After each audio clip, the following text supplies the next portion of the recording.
Assalamualaikum warahmatullahi wabarakatuh. Siswa sekalian, ketemu lagi dengan Pak Peri. Kita kembali akan belajar matematika, masih membahas mengenai perbandingan. Dan untuk kesempatan kali ini, yang kita bahas adalah perbandingan dua besaran yang satuannya berbeda. Ini tujuan pembelajaran. Setelah menyimak video ini, maka Anda diharapkan akan dapat memahami rasio dua besaran yang satuannya berbeda dengan benar. Dan yang kedua, Anda diharapkan dapat menyelesaikan masalah yang berkaitan dengan rasio dua besaran yang satuannya berbeda dengan benar. Baik, siswa sekalian, kita mulai. Perbandingan dua besaran yang satuannya berbeda. Ini artinya kita akan membanding-bandingkan dua buah besaran yang satuannya berbeda. Contohnya, besaran yang pertama menggunakan satuan waktu, besaran yang kedua menggunakan satuan panjang atau jarak. Maka kita akan membandingkan. Sebagai contoh, Agung bersepeda di lintasan yang berbeda. Terkadang melintasi jalan yang naik, terkadang jalannya menurun, dan ada kalanya datar. Ia berhenti 3 kali untuk mencatat waktu dan jarak yang telah ditempuhnya. Pada pemberhentian pertama, jarak yang ditempuh adalah 8 km dalam waktu 20 menit. Pemberhentian kedua, jarak 12 km dalam waktu 24 menit. Dan pemberhentian ketiga, 24 km dalam waktu 40 menit. Pada lintasan yang manakah Agung mengendarai sepedanya dengan cepat? Dan pada lintasan yang manakah dia mengendarai sepeda dengan lambat?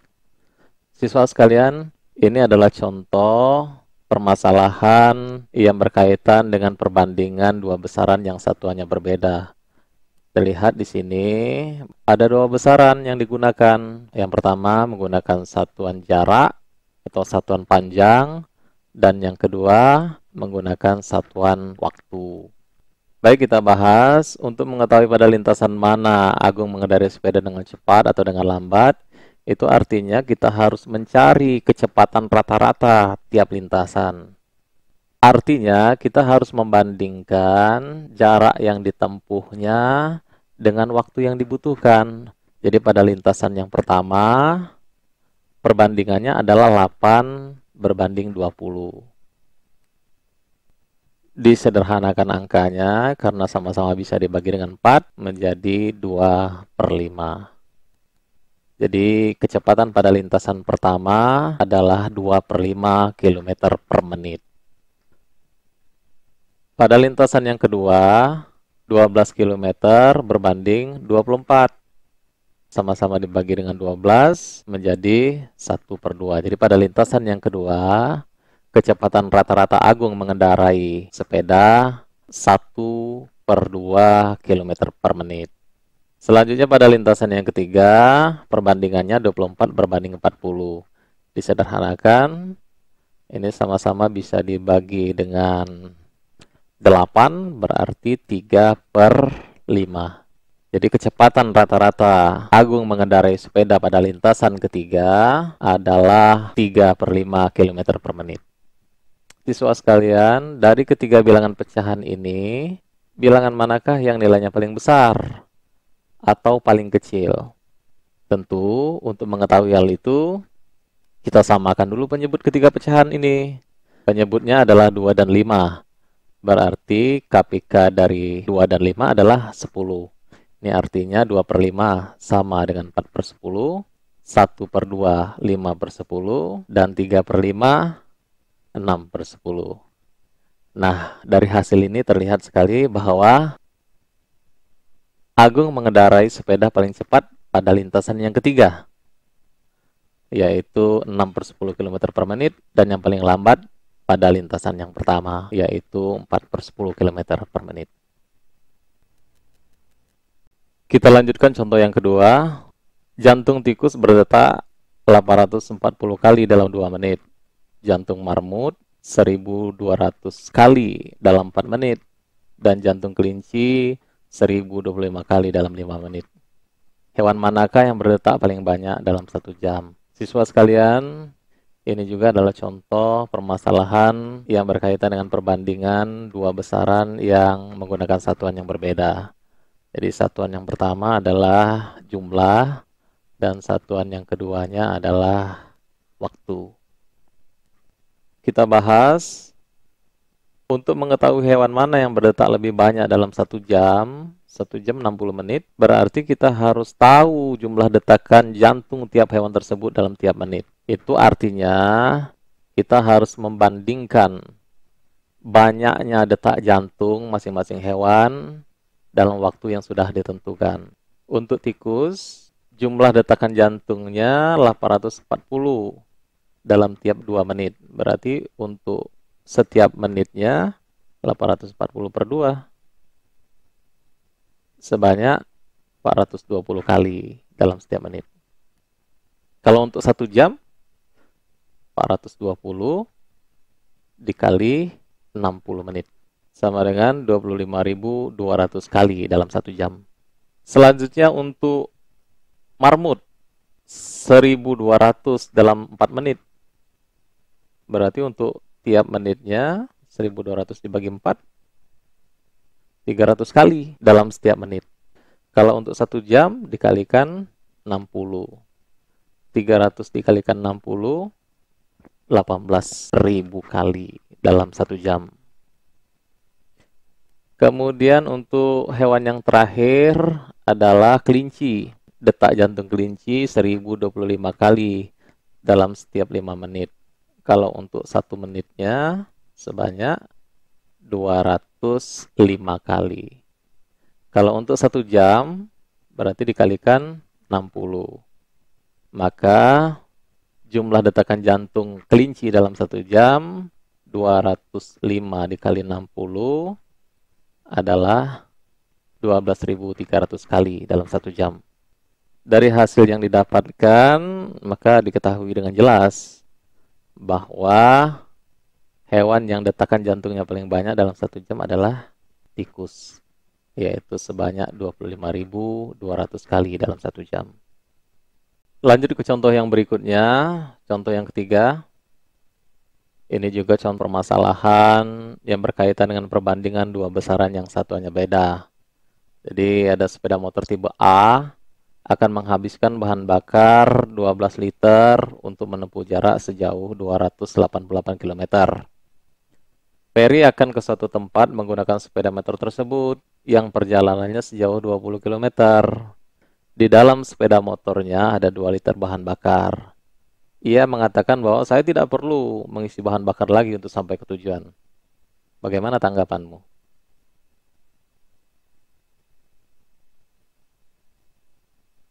Baik, kita bahas. Jadi siswa sekalian, ini juga terlihat ada dua besaran yang satuannya berbeda. Besaran yang pertama menggunakan satuan jarak.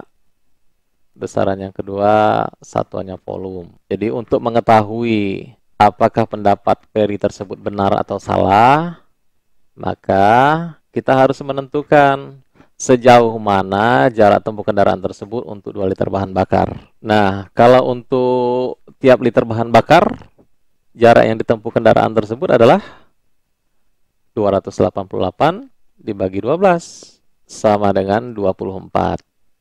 Jadi, untuk tiap liter bahan bakar dapat menempuh jarak sejauh 24 kilo. Nah, sementara di dalam motor Ferry ada 2 liter bahan bakar. Berarti 2 kali 24 adalah 48 km. Jadi, untuk 2 liter bahan bakar, kendaraan ini hanya mampu mencapai jarak sejauh 48 kilo. Sementara jarak yang harus ditempuh oleh Ferry sejauh 60 kilo. Ini artinya bahan bakar tersebut tidak cukup dan Ferry mesti mengisi bahan bakar lagi untuk sampai ke tujuan. Baik siswa sekalian, saya kira perlu satu contoh lagi yang berbeda agar Anda lebih memahami masalah yang berkaitan dengan tema kita hari ini. Ini contoh yang keempat, data jumlah penduduk dan luas wilayah 4 Kabupaten Tapal Kuda, Jawa Timur tahun 2006. Kabupaten Tapal Kuda itu adalah daerah Banyuwangi, Bondowoso, Jember, dan Situbondo. Jumlah penduduknya pada tahun 2006 seperti pada tabel ini, dan luas wilayahnya juga ada pada tabel. Rima mengatakan bahwa kabupaten yang memiliki kepadatan penduduk per kilometer persegi yang rendah adalah Kabupaten Situbondo karena memiliki jumlah penduduk yang paling sedikit. Nah, kita akan menguji apakah pernyataan yang disampaikan Rima ini benar. Baik, siswa sekalian, coba kita bahas. Jadi, untuk mengetahui apakah pendapat Rima tersebut benar atau tidak, maka kita harus mencari kepadatan penduduk tiap wilayah. Caranya adalah dengan membandingkan jumlah penduduk dengan luas wilayahnya. Untuk kabupaten yang pertama, Banyuwangi, kepadatan penduduknya berarti jumlah penduduk berbanding luas wilayah. Jumlah penduduk Banyuwangi 1.575.086 jiwa. Luas wilayahnya 5.783. Hasilnya adalah 272,36 jiwa per kilometer persegi. Tentu jumlah orang tidak mungkin bilangan desimal. Jumlah siswa di kelas kami 30,5 orang.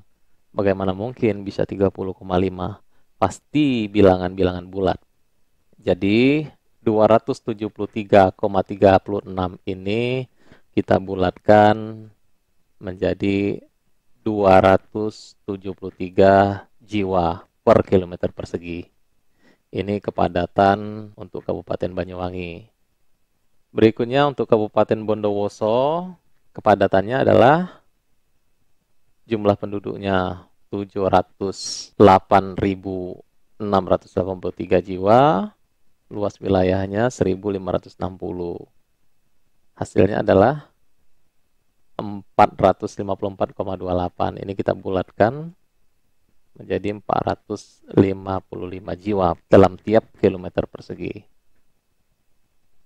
Kabupaten Jember, kepadatan penduduknya, Jember jumlah penduduknya 2.298.189 jiwa, luas wilayahnya 2.478. 2.298.189 dibagi 2.478 adalah 927,44. Ini dibulatkan menjadi 928 jiwa dalam tiap kilometer persegi. Dan kabupaten yang terakhir, Kabupaten Situbondo, jumlah penduduknya 641.692 orang, luas wilayahnya 1.639 km persegi. Berarti kepadatannya adalah 391,51. Dibulatkan menjadi 392 jiwa dalam tiap kilometer persegi. Siswa sekalian, dari hasil yang kita dapatkan, maka terjawablah dengan jelas pendapat dari Rina tersebut bahwa pernyataan Rima itu tidak benar. Karena kabupaten yang kepadatan penduduknya paling rendah adalah Kabupaten Banyuwangi dengan kepadatan penduduk 273 jiwa dalam tiap kilometer persegi. Baik siswa sekalian, saya kira 4 contoh tadi sudah cukup mewakili untuk memahami perbandingan dua besaran yang satuannya berbeda. Mudah-mudahan apa yang disampaikan dapat Anda pahami dengan mudah. Terima kasih. Assalamualaikum warahmatullahi wabarakatuh.